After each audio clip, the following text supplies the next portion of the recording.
आज अपनी बात बहुत छोटे में खत्म करूंगा। उसका कारण यह है कि आज हम सब ने कहा कि ये सीएम साहब की तबीयत खराब है, तेज बुखार है, आज का प्रोग्राम कैंसिल कर देते हैं। मगर सीएम साहब ने कहा नहीं, दवाई खा लेते हैं, पसीना आ जाएगा तो बुखार कम हो जाएगा। 1 घंटे पहले सीएम साहब ने डोलो खाई, पसीना आया, बुखार कम हुआ और सीएम साहब आपके बीच में हैं। एक बार जोर से भारत माता का जयकारा लगाएंगे, मुट्ठी बंद करेंगे, हाथ ऊपर करेंगे और पूरे दिल से बोलेंगे भारत माता की, भारत माता की, इनकलाब, वंदे। ओम विहार फेज 5 के कोने कोने से आए हुए इतनी भारी संख्या में मेरे सभी प्यारे प्यारे भाइयों बहनों, माताओं, बुजुर्गों, बच्चों, आप सब लोगों को मेरा नमस्कार, सबको मेरा प्रणाम। मैं देख रहा हूं दूर तक, बहुत दूर तक, जहां तक नजर जा रही है, इतनी भारी संख्या में सारे भाई बहन यहां पे आए हैं अपना समय निकाल के।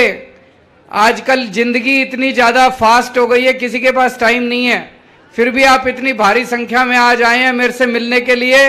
आप सबका तहे दिल से बहुत बहुत शुक्रिया। दोस्तों, सबसे पहले आप सब लोगों को, पूरे देशवासियों को, सबको बहुत बहुत बधाई। कल भारत चांद पे पहुंच गया। एक बार जोरदार ताली बजा दो सारे जने। हमारे वैज्ञानिकों ने कमाल करके दिखा दिया। आपको पता नहीं, पता है कि नहीं पता, पूरी दुनिया में केवल 4 देश हैं जो चांद पे गए अभी तक। रशिया, अमेरिका, चाइना, इंडिया, केवल 4 देश हैं। हमारे वैज्ञानिकों ने हमारा सीना चौड़ा कर दिया, गर्व से सर ऊपर करके चल रहा है देश अब पूरी दुनिया के अंदर। और चांद पे एक साउथ पोल है, साउथ पोल पे जाना बड़ा मुश्किल है। अमेरिका, रशिया और चाइना जो गए वो साउथ पोल पे नहीं गए। साउथ पोल पे बहुत बड़े बड़े गड्ढे हैं, वहां पे बताते हैं ऑक्सीजन और पानी मिलने की, बर्फ मिलने की संभावना है। साउथ पोल पे जाने वाला भारत अकेला देश है पूरी दुनिया के अंदर। कल हम साउथ पोल पे गए हैं। हमारे देश में बहुत संभावनाएं हैं, हमारे देश के लोग जबरदस्त हैं। सबसे इंटेलिजेंट लोग भगवान ने इंडिया में पैदा किए हैं। यह तो हमारी गंदी राजनीति है जो आगे नहीं बढ़ने देती। कांग्रेस बीजेपी से लड़ रही है, बीजेपी आम आदमी पार्टी से लड़ रही है, ये उससे लड़ रहा है, ये अरे यार, सारे मिलके काम करते हैं ना, काम करके देश को आगे बढ़ाते हैं। सारे मिलके काम करेंगे तभी तो देश आगे बढ़ेगा। जो लड़ाई झगड़ा करना है सबने चुनाव में कर लो, एक बार चुनाव खत्म हो जाए फिर आपस में लड़ना नहीं चाहिए, फिर देश को आगे बढ़ाना चाहिए। मैं ये देखता हूं, दिल्ली देश की राजधानी है, बड़ी चीज होती है राजधानी। 75 साल हो गए देश को आजाद हुए, अभी तक राजधानी के अंदर बताओ लोगों के घर में पानी पीने को नहीं आता, सीवर नहीं है, सड़क नहीं है, मोटी मोटी सुविधाएं तक नहीं है। अगर राजधानी में हम ये सुविधाएं नहीं दे पाए तो बाकी देश में तो क्या ही हाल हो रहा होगा। नहीं, गलत तो नहीं कह रहा। जब से दिल्ली में हमारी सरकार बनी है, मेरी एक ही कोशिश है, देखो जी, मैं नेता तो हूं नहीं, आपके जैसे आम आदमी हूं, आपके जैसे मेरा छोटा सा परिवार है, आपके जैसे आम आदमी हूं। आम आदमी के घर में क्या समस्या है वो मैं समझता हूं। हर आदमी चाहता है मेरे बच्चे अच्छे स्कूल में पढ़ जाएं, हर आदमी चाहता है अच्छी सड़क हो, बिजली हो, पानी हो, साफ सफाई हो, सीवर हो, यही तो चाहता है आदमी। किसी ने ध्यान नहीं दिया। बस जितनी पार्टियां आती हैं, लड़ाई झगड़ा, जाति के नाम पे वोट दे दो, धर्म के नाम पे वोट दे दो। मैं आपसे कभी जाति धर्म पे वोट मांगने नहीं आऊंगा। कई लोग मेरे से पूछते हैं आपका वोट बैंक कौन है। मैं कहता हूं जितने मिडिल क्लास वाले हैं और जितने गरीब लोग हैं सारे मेरा वोट बैंक है, चाहे वो हिंदू हो, चाहे मुस्लिम हो, चाहे क्रिश्चियन हो, चाहे सिख हो। मैं ये गली बनाता हूं, मैं ये देख के थोड़ी बनाता हूं गली की यहां हिंदू रहता है कि मुसलमान रहता है कि सिख रहता है। मैंने दिल्ली में इतने स्कूल बनाए, उन स्कूलों में सारे धर्मों के लोग पढ़ते हैं, सारे अपने ही लोग हैं, भारत के लोग हैं, सब लोग पढ़ते हैं। हम लोग देश का विकास करने के लिए आए हैं, हमें राजनीति नहीं आती। ये लोग नेता नहीं है जो बैठे हैं, हमने आज तक कभी राजनीति नहीं करी। अब ओम विहार के लिए आपके एमएलए साहब ने मेरी जान खा ली। एक बार ताली बजा दो अपने एमएलए के लिए सारे जने। मेरे पास आए 31 करोड़ रुपए लगे हैं, ये जो आपकी गलियां नालियां बनी हैं, 206 गलियां बनी है, 206 गलियां। ये जब दूसरी पार्टियों की सरकार थी, ये पूरी विधानसभा में 5 साल में 2 सड़क बनाते थे और गाते रहते थे 2 सड़क बना दी, 2 सड़क बना दी। हमने 2 सड़क नहीं, हमने तो एक ही विधानसभा में 200 गलियां तो बना दी। अभी पता नहीं, मैं अभी इनको बता रहा था, अगले साल दिसंबर तक विकासपुरी विधानसभा के अंदर जितनी कच्ची कॉलोनियां हैं सारी सड़कें बनवा दूंगा, मैं सारी सड़कें बनवा दूंगा। लेकिन सबसे ज्यादा श्रेय आपके एमएलए को जाता है, जिन्होंने जान खा खा के फाइलें ला ला के मेरे से पैसे सैंक्शन करवाते रहते हैं और सारे काम आपके कराए हैं। 40 फुटा रोड बन गई, समाधि रोड बन गई, खेत वाला रोड बन गई, पीर बाबा रोड बन गई, हस्तसाल नवादा रोड बन गई। ये 5 तो मेन रोड थी, इसके अलावा 206 रोड बन गई, सारी सड़कें बन गई, सीवर की लाइन डाल दी, पानी की पाइपलाइन डाल दी, नालियां बना दी। पहले मेरे को बताते हैं खूब कीचड़ रहता था। जब पहली बार हम 2013 में वोट मांगने आए थे, या तो आपका प्यार था कि यहां पे इस बूथ से 726 में से 701 वोट आप लोगों ने देके हम जैसे छोटे छोटे लोगों को, मामूली लोगों को इतनी बड़ी जिम्मेदारी दी थी आप लोगों ने। उस टाइम यहां कीचड़ ही कीचड़ रहता था कि नहीं रहता था? मेरे को कई लोगों ने बताया था, उस टाइम ये बता रहे थे अभी मेरे को बैठ के, कि जब मैं आया था कई लोग कहते थे जी रिश्तेदार नहीं आते यहाँ पे, किसी रिश्तेदार को बुला लो, दोस्त को बुला लो, शर्म आती है। लोग कहते थे कि किस इलाके में रहते हो तुम लोग, बच्चों के रिश्ते नहीं आते थे। अब बिल्कुल एरिया साफ सुथरा हो गया, चमकने लग गया। आप लोगों को बहुत बहुत बधाई इतना सारा काम होने पे। लेकिन एक चीज है, अभी भी मेरे को, मैं यहाँ पे आने के पहले पता कर रहा था, यहाँ पे ट्रांसफार्मर जो है वो छोटा है, जिसकी वजह से कई बार बिजली के अप एंड डाउन होती है कि नहीं होती है? उसके लिए भी जमीन देख रहे हैं आसपास, जैसे ही जमीन मिलेगी बड़ा ट्रांसफार्मर कर देंगे। दिल्ली में बिजली की कमी नहीं है, बिजली मैं पूरी ले आया। मेरे को याद है 2015 में जब हमारी सरकार बनी थी, 2014 की गर्मियां याद है, 8-8 घंटे के पावर कट पूरी दिल्ली में लगते थे। दिल्ली में बिजली की कमी थी, बिजली थी नहीं। बताओ, देश की राजधानी में 8 घंटे के पावर कट लगेंगे तो क्या तरक्की करेगा देश? आज 8 साल के बाद दिल्ली के किसी एरिया में पावर कट नहीं लगते। लोकल कभी ट्रांसफार्मर खराब हो सकता है, केबल जल सकती है, दिल्ली में बिजली की कमी नहीं है। 24 घंटे बिजली देते हैं, फ्री बिजली देते हैं। फ्री बिजली आती है कि नहीं आती है?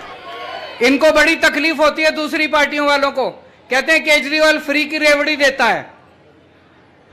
गरीब लोग हैं, मिडिल क्लास के लोग हैं, अगर किसी के 2000-3000 रुपए महीना बिजली का बिल बच जाए, बताओ उनको क्या तकलीफ है?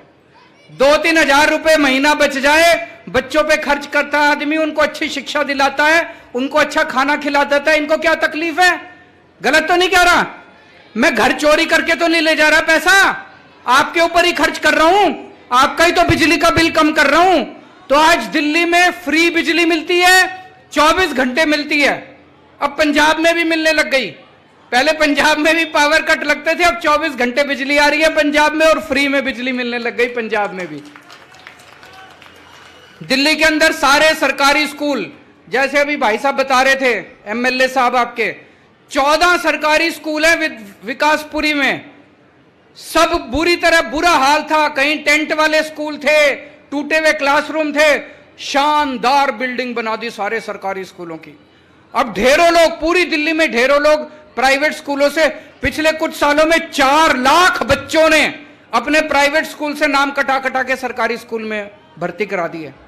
हमारे बच्चे पढ़ेंगे तभी तो हम चांद पे पहुंचेंगे। अनपढ़ रह गए हमारे बच्चे तो चांद पे कैसे पहुंचेंगे? सरकारी स्कूलों का बुरा हाल था, हमारे बच्चे पढ़ेंगे ही नहीं, गरीबों के बच्चे पढ़ेंगे नहीं तो देश तरक्की कैसे करेगा? तो मैंने ठान रखी है सारे बच्चों को, चाहे गरीब का बच्चा हो चाहे अमीर का बच्चा हो, सबके बच्चों को अच्छी से अच्छी शिक्षा देनी है। और आपके लिए पूरी दिल्ली में सरकारी अस्पतालों में फ्री में इलाज का इंतजाम कर दिया। किसी भी सरकारी अस्पताल में चले जाओ, सब कुछ फ्री है, सारी दवाइयां फ्री हैं, सारे टेस्ट फ्री हैं, चाहे कोई अमीर आदमी हो चाहे गरीब आदमी हो। तो पूरे सीसीटीवी कैमरे भी, महेंद्र जी सीसीटीवी कैमरे लग गए पूरे इलाके में, सीसीटीवी कैमरे भी लगा दिए पूरे इलाके के अंदर महिलाओं की सुरक्षा के लिए। अब अगर कोई भी बदमाशी करेगा तो सीसीटीवी कैमरे में पकड़ा जाएगा। इन लोगों ने पूरी कोशिश कर ली कि केजरीवाल को काम नहीं करने देना। कभी नोटिफिकेशन लाते हैं हमारे अधिकार छीनने के लिए, कभी अध्यादेश लाते हैं, कभी कानून बनाते हैं। क्यों? मैंने कहा भाई केजरीवाल से क्या तकलीफ है तुमको? एक ही तकलीफ है, जो काम इन्होंने 75 साल में नहीं करा वो मैंने 8 साल में करके दिखा दिया दिल्ली के अंदर। अभी और भी बहुत सारे काम करने हैं, दिल्ली को भी चमकाना है। मैं अभी लगा हुआ हूं, जो काम मैंने 8 साल में करे इन्होंने 75 साल में नहीं करे। मैं इनसे कहता हूं भाई कंपटीशन करना है, काम का कंपटीशन करो। तुम्हारी दूसरे राज्यों में सरकारें हैं, वहां ऐसा काम करके दिखाओ जो काम मैंने करके दिखाया। मेरे पीछे क्यों पड़े हो? मेरी शक्तियां क्यों रोकते हो? जनता ने मेरे को ताकत दी है, जनता ने मेरे को वोट दिया, तो मेरे को काम करने का अधिकार होना चाहिए, नहीं होना चाहिए? सुप्रीम कोर्ट ने भी आदेश कर दिया, 11 मई को सुप्रीम कोर्ट का आदेश आया। सुप्रीम कोर्ट ने कहा कि दिल्ली के मुख्यमंत्री के पास सारी पावर होने चाहिए। सुप्रीम कोर्ट को भी नहीं मानते, कहते सुप्रीम कोर्ट को भी नहीं मानेंगे, उसको भी पलट दिया। हम दोबारा सुप्रीम कोर्ट चले गए। अब मुझे पूरी उम्मीद है सुप्रीम कोर्ट दिल्ली के लोगों के लिए दोबारा आदेश देगा, हमारी दोबारा शक्तियां आएंगी। लेकिन शक्तियां आती रहेंगी, चिंता मत करना, जब तक मैं जिंदा हूं शक्तियां हो ना हो आपके लिए काम जारी रहेंगे, आपके काम नहीं रुकने दूंगा। सबसे ज्यादा गंदी राजनीति इन लोगों ने कच्ची कॉलोनी वालों के साथ करी है। कच्ची कॉलोनी में कौन रहता है? कोई अमीर आदमी तो रहते नहीं, बड़ी बड़ी कोठी वाले थोड़ी रहते हैं। गरीब आदमी रहता है, जिसके पास पैसे नहीं होते वो बेचारा के छोटे मोटे मकान खरीद लेता है कच्ची कॉलोनियों के अंदर। आज तक हर चुनाव के पहले इन दूसरी पार्टी वालों ने कच्ची कॉलोनियों में आके बड़े बड़े वादे करे। अब मैं आपको बताता हूं, 2014 तक जब हमारी सरकार बनी थी, पूरी दिल्ली में केवल 250 कॉलोनियों, 262 कॉलोनियों में सड़क बनी थी केवल। और 8 साल में मैंने 850 कॉलोनियों के अंदर सड़कें बनवा दी। और अगली साल दिसंबर तक दिल्ली की सारी कच्ची कॉलोनियों में सड़कें बनवा दूंगा। 2014 तक केवल 850 कॉलोनियों में पानी पहुंचा था। पिछले 8 साल में मैंने दिल्ली की सारी कच्ची कॉलोनियों में पानी पहुंचा दिया। लोग मेरे से पूछते हैं इतना पैसा कहां से आ रहा है? इतनी सड़कें बनवा रहे हो, पानी की पाइपलाइन डाल रहे हो, सीवर की पाइपलाइन डाल रहे हो, स्कूल बनवा रहे हो, बिजली माफ कर दी, बिजली के बिल नहीं आते, पानी का बिल नहीं आता, पैसे कहां से आ रहे हैं? ईमानदार सरकार है, ईमानदार लोग हैं, पैसे बचा रहे हैं। जो पैसे की पहले लूट हुआ करती थी, वो पैसा जो नेताओं की जेब में जाता था, अब जनता की जेब में पैसा जा रहा है, जनता के लिए काम होने लग गए सारे के सारे। तो दोस्तों, अब आगे 3-4 चीजों पे मैं काम कर रहा हूं। एक तो मैंने पूरी प्लानिंग करी है, हर घर में 24 घंटे पानी पहुंचाना है। अब पानी अभी भी इस इलाके में थोड़ा गंदा आता है, इसको तो साफ करेंगे ही करेंगे। ऐसा इंतजाम करेंगे पूरी दिल्ली में कि 24 घंटे पानी आपके नल से आएगा, साफ पानी आएगा। यूं मुंह लगा के, ओक लगा के पानी पी लेना सीधा, कोई आरओ की जरूरत नहीं पड़ेगी, कोई फिल्टर की जरूरत नहीं पड़ेगी। जैसे पहले बिजली नहीं आया करती थी, सबने अपने घर में जनरेटर रख रखे थे, सबने इन्वर्टर रख रखे थे दिल्ली में। अब लोग इन्वर्टर और जनरेटर भूल गए बाकी दिल्ली में। ऐसे ही आरओ भी भूल जाओगे, फिल्टर भी भूल जाओगे, सबके घरों में साफ पानी आएगा, सीधे टूटी से आएगा, 24 घंटे आएगा। थोड़ा सा टाइम लग रहा है, सारी प्लानिंग कर रहा हूं मैं दिल्ली के लिए। यमुना साफ करने की प्लानिंग कर रहे हैं, यमुना जी को साफ करेंगे, उसकी भी पूरी प्लानिंग हम लोगों ने कर रखी है। और जितनी सड़कें टूटी पड़ी हैं दिल्ली की, सारी ठीक करा रहे हैं। आप लोगों का बहुत बहुत शुक्रिया कि आपने हमें नगर निगम में भी जम के वोट दिया और नगर निगम में हमारी सरकार बनाई। पूरी दिल्ली की सफाई भी करानी शुरू कर दी हम लोगों ने। जगह जगह जहां कूड़े पड़े हैं, कूड़े उठवाने का काम शुरू कर दिया।